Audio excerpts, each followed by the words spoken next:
El Sol es la estrella principal de la Vía Láctea. La Tierra y los demás planetas giran alrededor de él. La temperatura de esta estrella llega a 20 millones de grados Kelvin. Todo el universo está compuesto de átomos, es decir, son materia. Desde las estrellas, meteoros, los líquidos, la atmósfera hasta los seres vivos. Las partículas que componen los átomos están en constante movimiento, generando calor. Dicha cantidad de calor dependerá de la velocidad de movimiento de las partículas subatómicas y del tipo de elemento al que pertenezca. Cualquier objeto, cuando sufre un aumento de temperatura, experimentan un aumento en sus dimensiones. A esto se le conoce como dilatación. Los líquidos, al aumentar su temperatura, se dilatan. Esta dilatación puede ser hasta 10 veces mayor que la de un objeto sólido. Sin embargo, el líquido más común, el agua, no se comporta como los demás líquidos. La dilatación se presenta al disminuir la temperatura, ocasionando que el volumen de hielo sea mayor al del agua antes de congelarse. A este fenómeno se le conoce como dilatación irregular o anómala del agua. Como consecuencia, la densidad del agua aumenta, pero esto no ocurre entre los 0 y 4 grados Celsius. A temperaturas superiores a los 4 grados Celsius, el agua se comporta en forma normal, es decir, su dilatación se aumenta en forma proporcional al aumento de la temperatura.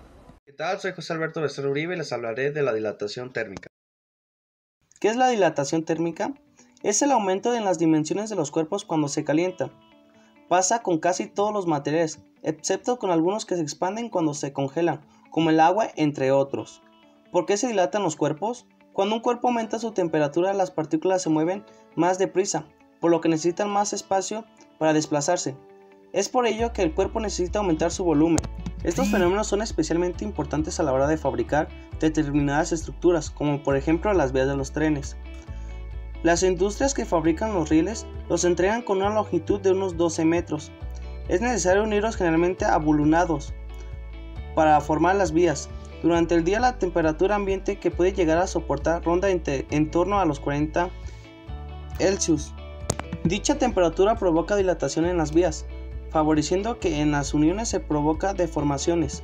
Por esta razón, justamente en dichas uniones se deja una separación de unos 5 milímetros, denominando junta de dilatación. Dilatación lineal. La dilatación lineal es aquella en la cual predomina la variación en una única dimensión, o sea, en el ancho, largo o altura del cuerpo. Por ejemplo, en un alambre o en una barra, cuando hay un incremento de temperatura, es el largo el que mayor cambio sufre, a causa de la dilatación térmica. Las fórmulas de la dilatación térmica son variación de longitud igual a longitud inicial por coeficiente de dilatación lineal por variación de temperatura. La otra es longitud final igual a longitud inicial por coeficiente de dilatación lineal por temperatura final menos temperatura inicial.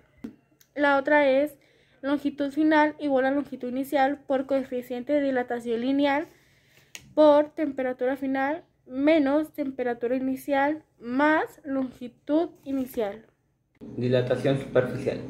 La dilatación superficial es la expansión de una superficie que experimenta un cuerpo al ser calentado.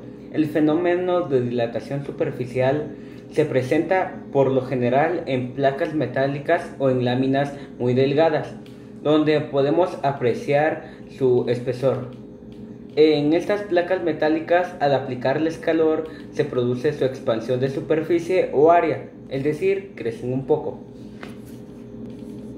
Algunos ejemplos de dilatación superficial son: cuando inflamos un globo, este aumenta su superficie y volumen y crece. Cuando la llanta de un auto Es el incremento del volumen de un cuerpo en forma de un sólido geométrico por su aumento interno de temperatura. Se llama coeficiente de dilatación cúbico. Es el incremento del volumen que experimenta la unidad de volumen al aumentar su temperatura en 1 grado centígrado. Un ejemplo es el goteo de la gasolina de un tanque que acaba de ser llenado durante un día caluroso. La gasolina enfría el tanque de cero cuando está vertida, y ambos, gasolina y tanque, se dilatan con la temperatura del aire circundante. La dilatación volumétrica es aquella que se predomina la variación en 3 dimensiones, o sea, la variación del volumen del cuerpo implica un aumento de las dimensiones de un cuerpo, largo, ancho y alto, lo que significa un incremento de volumen. En el año de 1787, Guy Lussac tenía 24 años cuando realizó su primer trabajo importante en el estudio de la dilatación que había iniciado Charles. El nombre del experimento es dilatación térmica. Los materiales es un rectángulo de espuma flex, 2 velas, fósforos, 3 pinchos, una espiral de papel con hilo y una pistola de silicón. El procedimiento es: primero colocamos 2 pinchos en paralelo, después pegamos las velas en el medio y con el tercer pincho lo pegamos en la parte superior. Luego colocamos de esta manera la espiral de papel. Prendemos las velas y nos damos cuenta que la espiral comienza a dar vueltas a causa de la dilatación que vendría siendo el aire. La explicación del experimento es que cuando aplicamos el calor en la parte inferior de la espiral, lo que vamos a lograr es que el gas, o sea el aire, cuando empieza a dilatarse y las moléculas se empiezan a mover más, y esas moléculas en movimiento son responsables que el espiral empiece a moverse, y como no tenemos ningún recipiente que las detenga, estas moléculas saldrán a su libertad.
Ha sido un tema un tanto interesante, ya que pudimos observar cómo funcionan los tipos de dilataciones térmica, superficial, lineal y volumétrica, dónde se encuentran, qué sucede y las alternativas que tienen, sus variaciones, en qué estado los podemos tener, los materiales y hasta un pequeño experimento que hicimos.